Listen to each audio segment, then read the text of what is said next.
안녕하세요. 저는 40대 중반 여자입니다. 저는 아주 어릴 때부터 사회생활을 시작해서 지금까지 항상 바쁘게 살아오고 있어요. 그러다 보니 항상 일을 할 때는 라디오를 켜두곤 했었는데 요즘은 이곳의 사연을 듣는 재미에 푹 빠져서 힘든 줄도 모르고 일을 하네요. 여러 가지 이야기를 듣다 보니 저도 얼마 전에 겪었던 일을 한번 여러분께 털어놓고 싶은 마음이 들었답니다. 그러려면 거의 20년 가까이 묻어두고 다시는 들춰보지 않으리라 다짐했던 이야기까지 여러분께 들려드려야 할 것 같네요. 한번 시작해 볼게요. 저는 3년 전부터 요양보호사로 일을 하고 있는데요.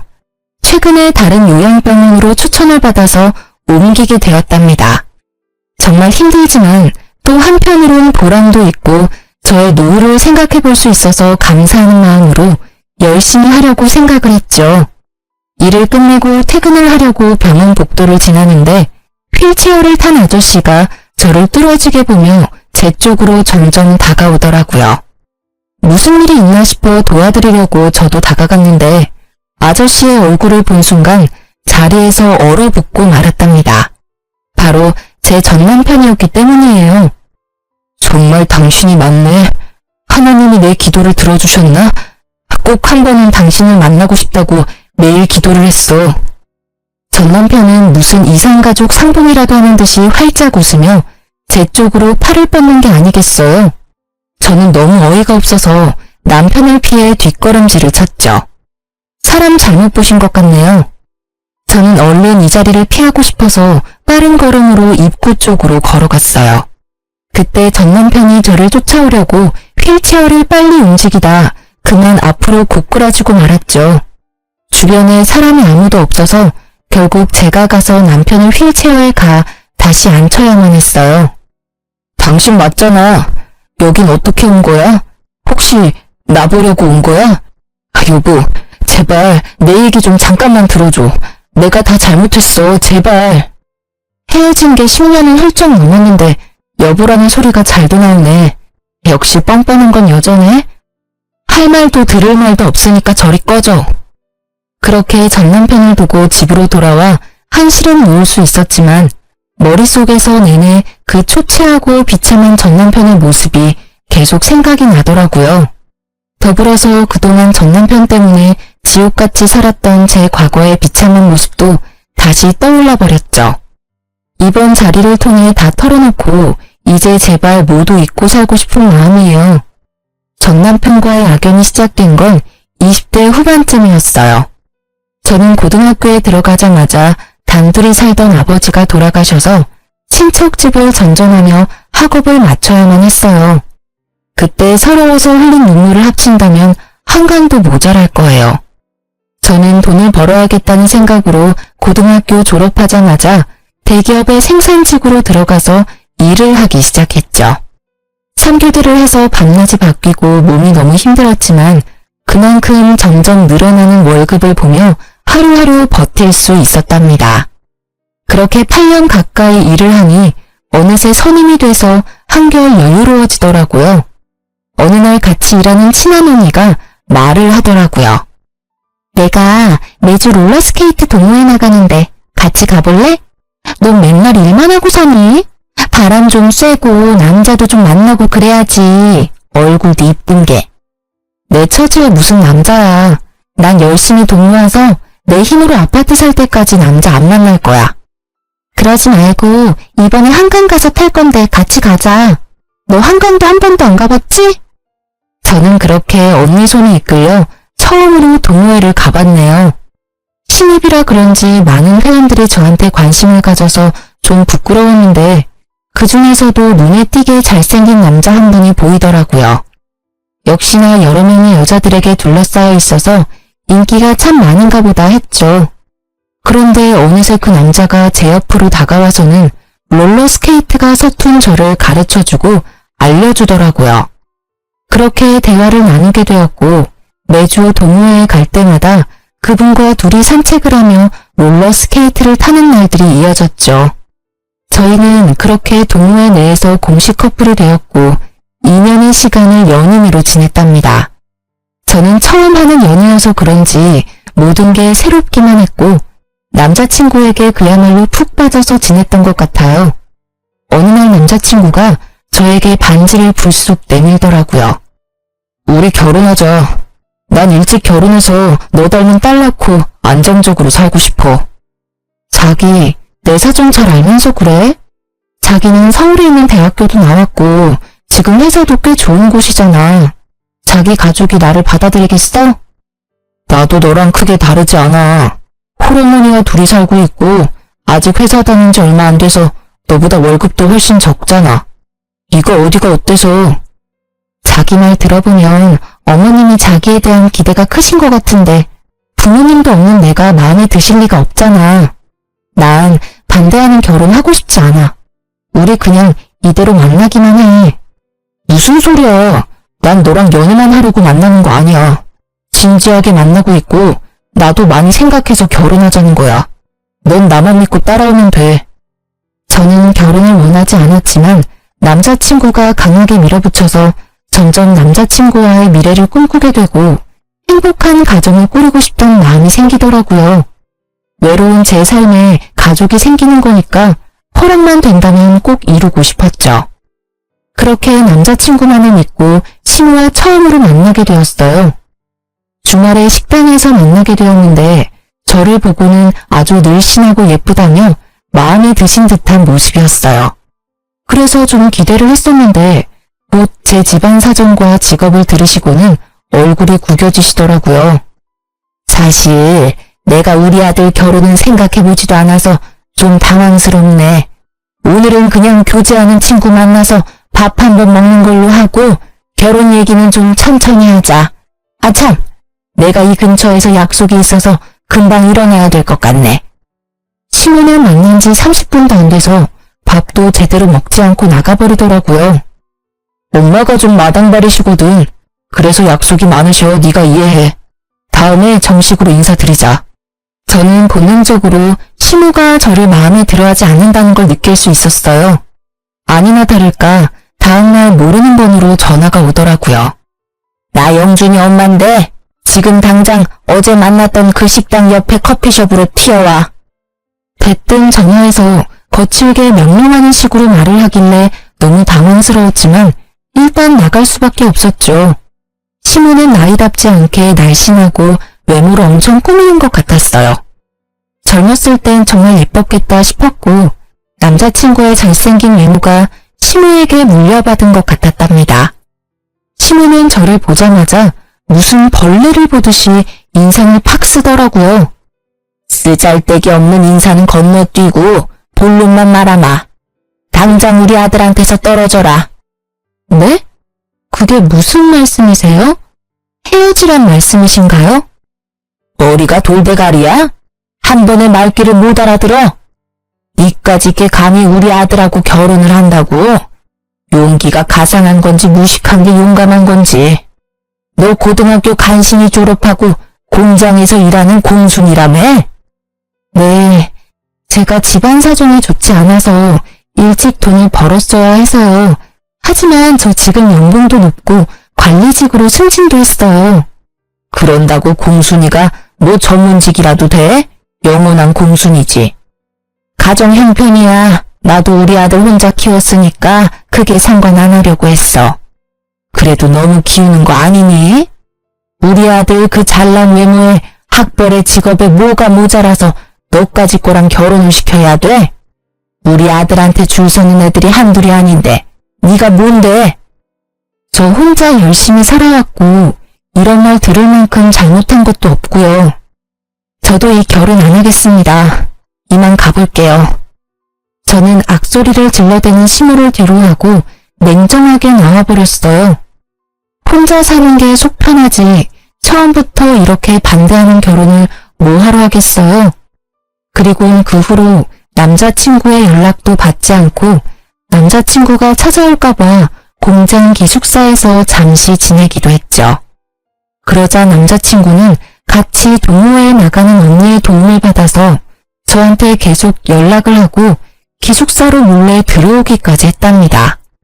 제가 무수하게 헤어지자고 밀어냈지만 남자친구는 제가 사는 집에 들어와서 같이 살기까지 했고 저도 사랑하는 사람을 더 이상 밀어낼 힘이 없었죠.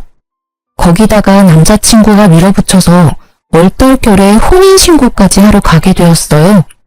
혼인신고를 했다는 걸 알게 된 시모가 저희 둘을 집으로 부르더라고요. 철없는 10대도 아니고 어떻게 혼인신고를 덜컥 할 수가 있어? 네가 제정신이니?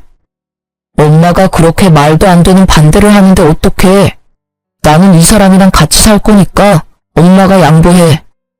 아유, 내가 너 때문에 환장한다. 어쩜 그렇게 다혈질이 네 아버지를 빼닮았니? 그래, 혼인신고까지 했다니 어쩌겠니? 대신 결혼식은 나중에 하고 일단 너는 이 집에 들어와서 살아라. 이 집에요? 셋이 살기엔 너무 좁은데 불편하지 않으시겠어요? 내가 불편할 게 뭐 있어? 네가 들어와서 하는 거 봐서 결혼식을 하든 나가서 둘이 살던 하게 할 거니까 들어와서 한번 지내봐. 네, 알겠어요. 제가 어머님께 잘할게요. 지켜봐 주세요. 저는 제가 남편에 비해 많이 기운다는 걸 잘 알고 있으니 시집살이를 해서라도 시모에게 인정을 받고 한 가족이 되고 싶은 마음이 컸어요. 그래서 바보처럼 그 좁은 집으로 들어가서 함께 살게 되었죠. 저는 3교대로 일을 해서 밤새 일을 하고 아침에 들어오는 달도 있었지만 힘든 내색하지 않고 매일 아침마다 따뜻한 밥과 국을 새로 해서 아침상을 차렸어요. 지금 생각하면 참 바보 같고 쓸데없는 짓이었지만 그때 당시에는 그렇게 매일 밥을 해서 남편을 먹이는 것도 행복했고 매일 하면 언젠간 시모도 저를 인정해 줄 거라는 희망이 있었던 것 같아요. 혼자 살다 보니 사실 요리를 잘하는 편은 아니었지만 시모가 가정교육도 못 받았다는 말을 하지 않도록 주변 언니들한테 물어보고 배워서 매일 다른 반찬을 만들려고 노력했었죠. 남편도 처음엔 감동하고 고마워하더니 시간이 지날수록 아침상을 받는 걸 당연하게 생각하는 것 같았어요. 나중엔 반찬이 허술하다고 저를 타박하기도 했었으니까요. 그뿐만 아니라 청소며 빨래며 모두 제 차지였고 퇴근하고 집안일까지 하면 매일 자정을 넘겨서야 쉴 수 있었어요. 시모는 비교적 젊었지만 아무런 일을 하지 않았는데 뭐가 그리 바쁜지 매일 약속 있다고 나가더라고요. 제가 들어오기 전까지는 어떻게 집안일을 한 건지 단 한 번도 도와주지도 않았죠. 혼자 살 때는 일만 하고 나머지 시간은 혼자 쉬면서 저만의 일상을 보냈는데 결혼을 하고 나니 제가 모든 집안일을 떠맡아서 너무 힘들고 피곤했어요.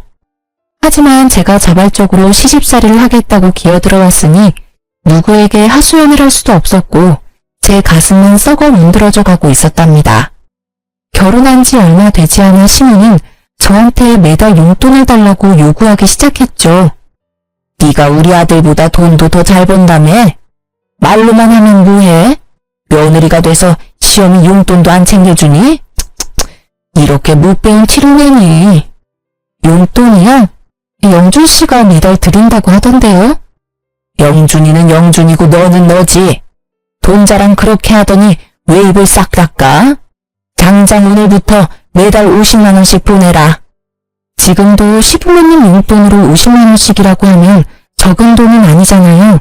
10여 년 전엔 더 큰 돈이었는데 저는 어쩔 수 없이 시모에게 매달 돈을 줘야만 했어요. 그것도 남편에게는 말하지 말라고 해서 비밀로 하고 줘야만 했죠. 시모에게 돈을 주다 보니 막상 제가 쓸 돈도 모자르고 저축은 전혀 할 수가 없게 되었답니다. 저는 제가 할 수 있는 건 최선을 다해서 시모와 남편에게 해주려고 노력했어요. 정성을 들이면 언젠가는 제 진심이 통할 거라는 바보 같은 생각이었죠. 하지만 매번 돌아오는 건 천의 고아의 무식한 공순이라는 시모의 비아냥뿐이었답니다. 그렇게 열정적이었던 남편도 막상 같이 살게 되자 눈에 띄게 사랑이 식어가는 게 보일 정도로 차갑게 굴기 시작했죠.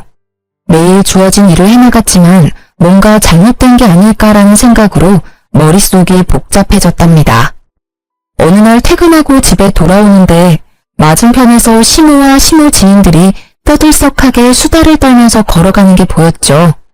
저는 반가운 마음에 시모에게 종종 걸음으로 다가갔는데 저를 발견한 시모가 정색을 하더니 저를 모르는 척 쓱 지나가 버리는 거 있죠. 저는 너무 황당해서 점점 멀어지는 시모만 넋놓고 바라볼 수밖에 없었어요. 기운이 빠져서 힘없이 집에 들어오니 먼저 와있던 시모가 저한테 물건을 막 던지며 소리를 지르는 게 아니겠어요? 너는 거기가 어디라고 감히 아는 척을 하려고 해? 너 때문에 얼마나 시겁했는지 알아? 그럼 어머님 봤는데 인사 안 하고 지나쳤으면 또 한 소리 하셨을 거 아니에요. 제가 어떻게 해야 되는데요? 이것 봐라. 아주 본색이 나오시네. 너같이 급 떨어지는 애가 며느리라고 동네방네 자랑이라도 하리? 눈치를 보니 어머님 지인분들은 영준 씨가 결혼한지도 모르는 모양이네요. 결혼한 거 숨기신 거예요? 야, 결혼식도 안 했는데 무슨 혼인신고야. 니네가 멋대로 한 거고. 나중에 어떻게 될지 누가 알아? 나 참, 밖에서 나 보면 아는 척 하지 마. 쪽팔리니까. 제가 부끄럽다고 아들이 결혼했다는 것도 말하지 않다니 너무 서운하더라고요. 제가 무슨 숨겨놓은 여자도 아니고 나쁜 짓을 한 것도 아닌데 이렇게 당당하지 못하게 살아야 할 이유가 있나 싶었죠. 저녁에 남편에게 말하니 황당하게도 시모 편을 들더라고요. 결혼식을 해야 축의금도 받고 떳떳하게 밝힐 수가 있는 거지. 사실 지금이야 동거라고 봐야지. 동거? 혼인신고까지 해놓고 그렇게 무책임하게 말할 거야? 그럼 결혼식은 언제 할 건데? 차일피일 미루기만 하고 있잖아. 아, 좀 기다리라고. 나 곧 이직할 건데 회사 사람들한테 축의금 받긴 좀 그렇잖아. 이직? 그런 말 없었잖아. 멀쩡히 잘 다니던 회사를 왜 옮겨? 아, 그런 게 있어. 너한테 일일이 다 말해야 돼? 피곤하게. 말하면 뭐 알아듣기는 하고. 근데 너 옷꼬라지가 이게 뭐야? 같이 산다고 너무 막 하는 거 아니야? 완전 아줌마 다 됐네.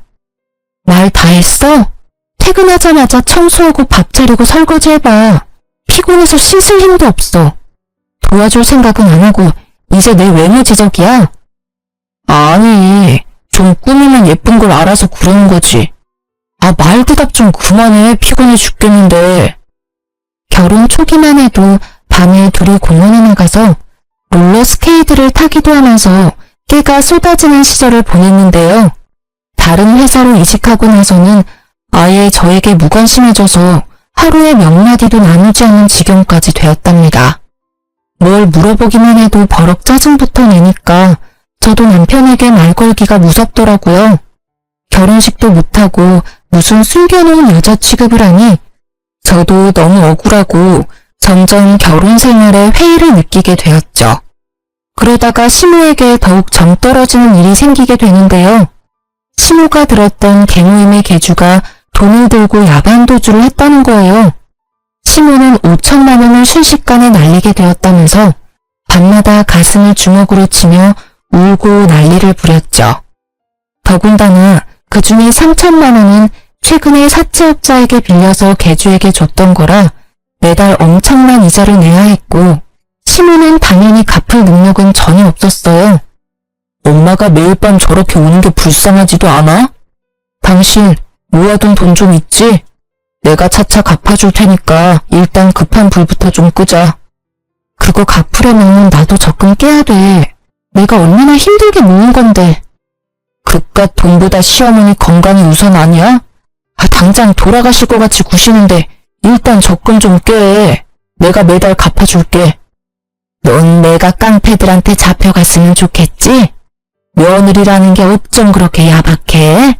하나뿐인 시어미한테 그깟 돈 좀 못해주니? 적금 좀 깨면 어때? 다시 부으면 되지.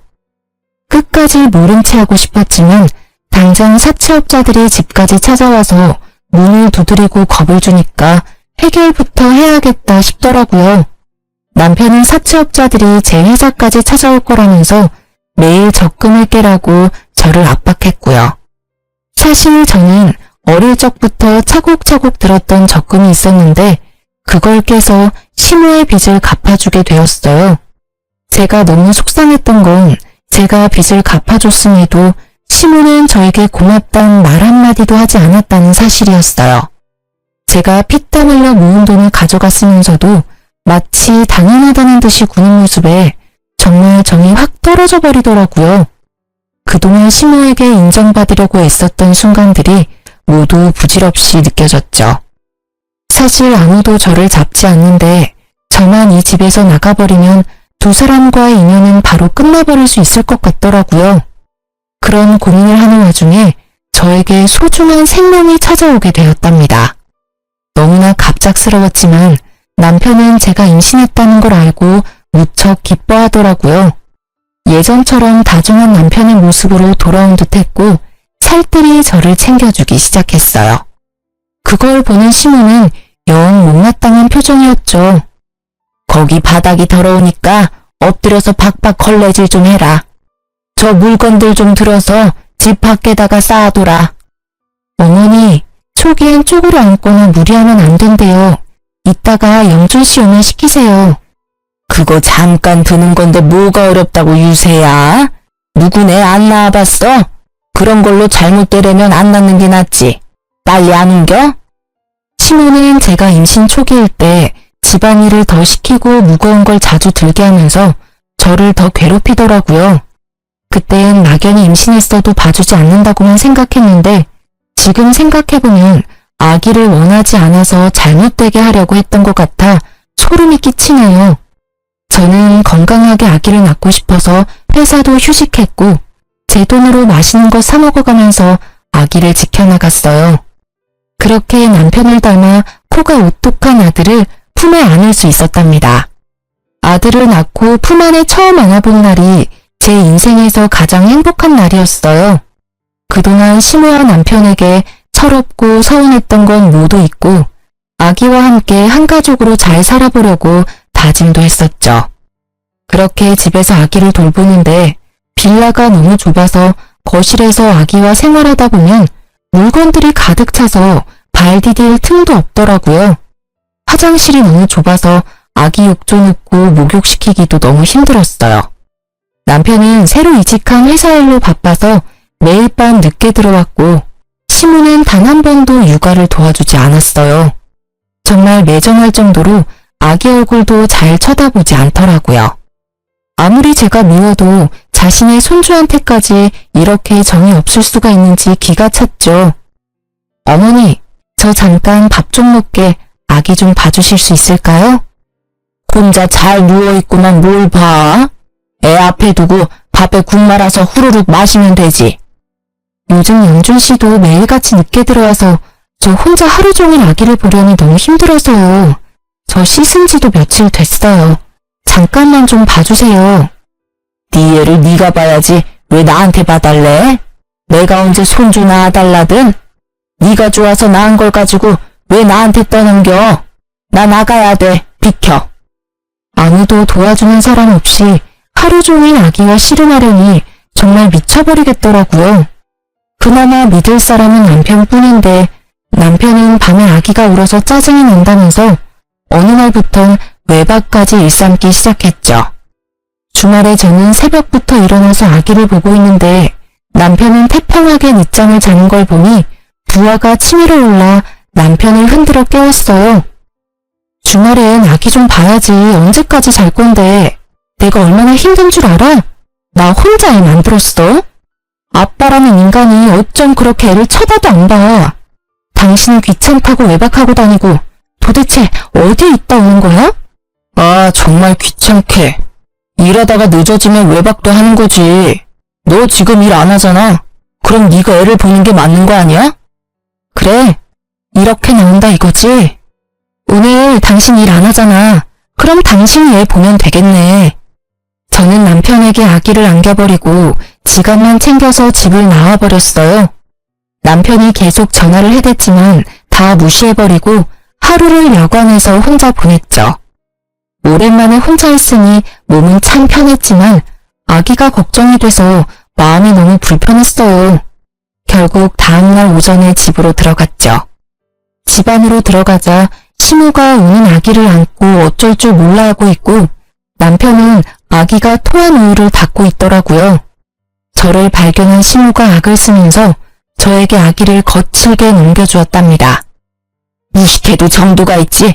어디 베어먹지 못하게 애를 두고 나가? 너 때문에 내가 얼마나 고생을 했는지 알아? 아우 삭신이야. 야, 이러고도 네가 엄마냐? 애를 버리고 나가? 너 진짜 무서운 애였구나. 오히려 잘 됐어. 어젯밤 덕에 너랑 갈라서야겠다는 확신이 들었다. 당장 헤어지자. 뭐? 헤어져? 고작 하루 애 두고 나갔다고 이혼을 하자고? 제정신이야? 너나 애나 다 지겨워. 집에 들어오는 게 지긋지긋해. 애초에 너는 나랑 급이 안 맞는 애였어. 내가 뭐에 씌었었나 보다. 이제야 네가 제정신으로 돌아왔구나. 그러게 엄마가 계속 말했잖아. 쟤는 아니라고. 애까지나 구이게 뭐니? 저는 분노가 치밀어 올라서 주체가 안 되더라고요. 저는 남편의 뺨을 사정없이 세게 내리쳤어요. 지금 말 다 했어? 내가 지금까지 어떤 마음으로 견뎠는데 뭐? 급이 안 맞아? 네가 얼마나 대단한데 나한테 그딴 말을 해? 이게 미쳤나? 누굴 때려? 잔뜩 흥분한 남편이 신발장에 있던 롤러스케이트를 저한테 던졌어요. 단단한 바퀴가 제 머리를 강타했고 저는 비명을 지르며 손으로 머리를 감쌌죠. 그때 손에서 축축한 느낌이 들어서 손을 보니 피가 잔뜩 묻어나왔어요. 찢어진 이마가 아픈 것보다 남편과 저를 이어주었던 롤러스케이트에 얻어맞은 제 모습에 가슴이 무너져 내리더라고요. 시모는 벌써 나가버려서 자취를 감췄고 남편은 제 피에 놀랐는지 주춤대다가 그대로 현관문을 열고 나가버렸답니다. 아기는 얼굴이 벌개져서 악을 쓰며 울고 저는 피를 철철 흘리며 남편이 나간 현관문을 뚫어지게 노려보았어요. 저는 충격과 배신감으로 한참 움직이지 못하고 있다가 아기 울음에 정신을 차려서 일단 손을 씻고 아기를 달래기 시작했죠. 이마에서는 계속 피가 흘러내리고 있었고 아기가 조용해진 뒤에야 저는 혼자서 지혈을 해서 간신히 피를 멈출 수 있었답니다. 그렇게 며칠이 지났고 시모도 남편도 집에 들어오지 않더라고요.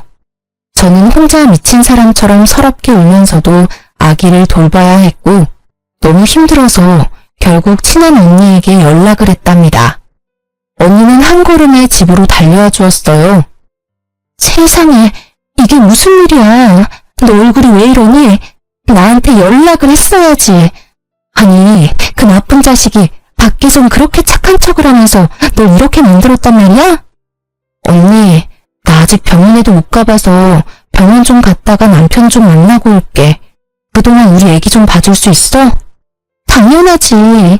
너 밥은 먹었어? 세상에, 피죽도 못 얻어먹은 것처럼 삐쩍 말라서는. 이런 몸으로 애기한테 계속 젖을 준 거야? 이 미련한 거사. 언니는 냉장고에 있던 재료로 죽을 만들어서 억지로 저에게 먹였죠. 저는 언니 덕에 병원에 가서 찢어진 이마 치료를 받고 남편의 회사로 찾아갔답니다. 제가 건물 앞에 도착했을 때 마치 짠 것처럼 남편이 그 앞에서 고급 승용차에서 내리더라고요. 남편이 문을 열어주자 고급 투피스를 빼입은 여자가 미소를 지으며 내렸어요. 그리고는 둘이 다정히 팔짱을 끼고 여자는 남편의 어깨에 얼굴을 기댄 채 건물 안으로 걸어 들어가는 게 아니겠어요? 저는 달려가서 남편의 어깨를 붙잡았답니다. 뒤돌아본 남편이 저를 보고는 화들짝 놀라며 여자를 살짝 밀쳐내더라고요. 당신이 여긴 어떻게 알고 왔어? 이 눈엔 내가 바보 천치로 보여? 내가 네 회사 주소도 모르고 있었을까봐? 아, 이 여자가 와이프? 얘기 듣던 대로네. 여자가 저를 머리부터 발끝까지 훑어보더니 비웃음 짓는 게 아니겠어요. 저는 분노와 수치심이 밀려와서 몸이 부들부들 떨려왔답니다. 이 여자는 뭐야? 너 바람 펴? 그래서 이혼하자는 거였어? 이 인간 말종 같은 자식아. 남의 회사 앞에서 소란 피우지 말고 진정 좀 해요. 이러니까 급 떨어진다는 소리나 듣지. 그래요. 우리 사랑하는 사이니까 그쪽이 양보 좀 해서 이혼 좀 해줘요. 내가 위로금은 섭섭지 않게 줄 테니까. 뭐라고? 넌 뭐 얼마나 대단한데 나를 무시해? 그래봤자 상간녀 주제에. 저는 여자의 긴 머리채를 잡고 마구 흔들기 시작했어요. 여자는 저보다 키가 작아서 저를 막지 못하고 마구 휘둘리며 비명만 질러댔죠.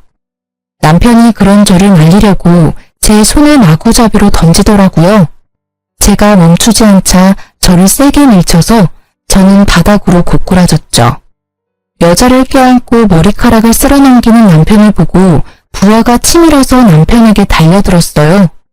지금 생각해보면 며칠을 굶고 죽밖에 못 먹었던 제가 어디서 그런 힘이 나왔는지 모르겠어요. 악에 받쳐서 그런 행동을 할 수 있었던 거였겠죠. 저는 남편의 머리를 마구 뜯기 시작했고 곧바로 남편 뺨을 사정없이 때려댔죠. 이번에는 상간녀가 제 허리를 잡고 뜯어말리더라고요.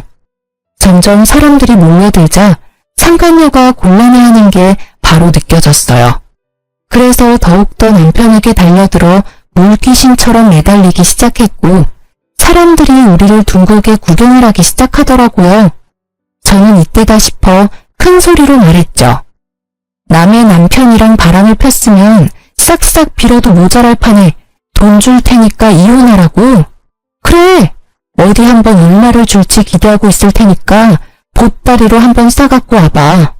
상간녀 주제에 고생한 척 잘난 척 하지 말고. 저는 긴 머리로 얼굴을 필사적으로 가리는 상간녀를 팍 밀치고 건물을 나왔죠.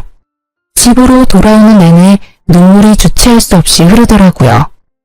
아기 때문에 화가 나서 이혼이란 말이 튀어나왔을 거라고 생각했는데 남편에게 다른 여자가 생겼다니 믿어지지가 않더라고요. 거기다 내 초라한 몰골과 비교가 되게 화려하고 고상한 모습을 보니 비참하고 제 자신에게도 화가 얼마나 나던지요. 제 인생에서 남자는 남편 한 사람뿐이었고 그래서 저의 모든 것을 남편을 위해 희생했었는데 그야말로 헌신짝이 되어버린 거니까요. 더군다나 갓난쟁이 아기까지 있으니 어떻게 살아가야 하는지 막막했어요. 다음날 얘기를 다 들었는지 신우가 집으로 왔더라고요. 그동안 어디서 지냈던 건지 아주 얼굴이 더 좋아졌고 비싸 보이는 옷을 입고 있었어요. 너 어제 영준이 회사 가서 난리를 쳤다며? 그렇게 못 배운 티를 내고 싶니? 우리 한 사장이 너 때문에 얼마나 곤란해졌는 줄 알아? 그 상간녀가 한 사장이에요? 그 회사 사장이라고요? 상간녀라니 말 조심 못해?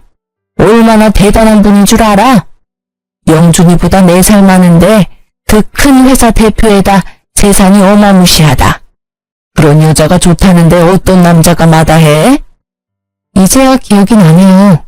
영준 씨한테 그 회사 소개한 거 어머님이죠? 일부러 그런 거죠? 손주까지 있는데 어머니가 사람이에요? 소개해준다고 다 전분나냐? 둘이 잘 될 팔자였으니까 그런 거지. 더 말할 거 없고 이렇게 된 거 한 사장이 두둑히 챙겨준다고 할 때 이혼해. 애랑 살려면 돈이 있어야 할 거 아니야. 현실적으로 생각을 좀 하라고. 그래도 어머니 손주인데 어쩜 그렇게 정이 없으세요? 이혼하면 다신 손주 안 보실 거죠? 어차피 재혼하면 자식이야 또 생길 텐데 지금 정리 안 하면 나중에 분란만 생긴다. 네가 원해서 낳아내니까 네가 키워라. 나나 영준이는 미련 없으니까 친권이며 양육권이며 싹 다 네가 가져가고 이혼만 해줘라. 육아하느라 정신이 없어서 남편이 했던 말을 흘려들었었는데 이제야 기억이 나더라고요. 그동안 남편이 자기 회사 대표가 대단하다면서 칭찬을 많이 했었고 저랑 비교도 많이 했었거든요. 저는 당연히 남자일 줄 알고 신경도 안 썼는데 그 상간녀였던 거죠. 시모는 어떤 모임에서 상간녀를 알게 됐는데 상간녀가 몇 년 전에 이혼을 했다는 걸 알고 남편이 그 회사로 이직하라고 계속 꼬드겼던 거죠. 시모의 소원대로 얼굴이 반반한 남편에게 상간녀가 관심을 갖게 됐고 결국 넘지 말아야 할 선까지 넘어버리게 된 것이었고요. 시모는 이 집을 나가서 상간녀가 마련해준 아파트에서 통이유식을 하며 지내고 있었던 거죠.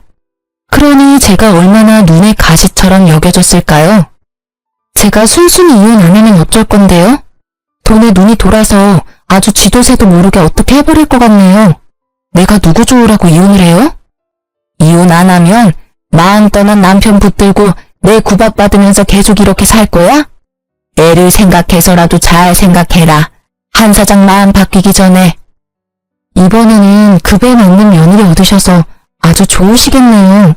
대단한 며느리 모시고 어디 한번 잘 살아보세요. 어머님이 제 눈에서 피눈물 나게 했으니까 어머니도 언젠가 피눈물 흘리면서 후회할 날이 올 거예요. 내가 눈 똑똑히 뜨고 지켜볼 거고요. 저는 그 길로 아기를 데리고 그 집을 나와버렸답니다. 신우 말대로 이미 끝난 인연을 아기 때문에 미련하게 붙잡고 있기도 싫었고 남편이나 신우 얼굴도 다시는 보고 싶지 않을 만큼 끔찍했거든요. 합의 이혼하고 확정이 된 날에 참 어이가 없는 게 셋이 살던 그 좁은 빌라 명의도 제 이름으로 바꿔주고 상간녀가 바로 1억을 입금해주더라고요. 돈을 막 써도 될 만큼 많아서 그런 건지 아니면 그만큼 남편에게 빠져서 그런 건지는 몰라도 저는 20년을 벌어도 못 모을 돈을 한 번에 보내주니 참 기가 막혔답니다. 너무 원통하고 분하고 제 지난 시간이 후회되었지만 아기와 살 길이 막막했기에 그 돈을 받을 수밖에 없었어요. 저는 셋이 살던 그 빌라가 치 떨리게 싫어서 바로 팔아버리고 그 돈과 1억을 합쳐서 서울의 아파트를 구입해서 아기와 둘이 살아가게 되었답니다. 혼자의 몸으로 갓난아기를 키우며 사는 건 정말 고통스러울 정도로 힘들었죠. 저는 잠깐씩만 일할 수 있는 식당 아르바이트를 해서 돈을 벌다가 아기가 유치원에 다닐 수 있게 되자 좀 숨통이 튀어 작은 건설 회사의 경리로 일을 하기 시작했어요.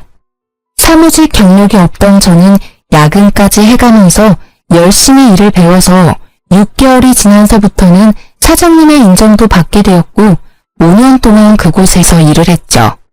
그리고 거래처 직원이었던 지금의 남편과 안면을 트고 점점 친해지게 되었는데요.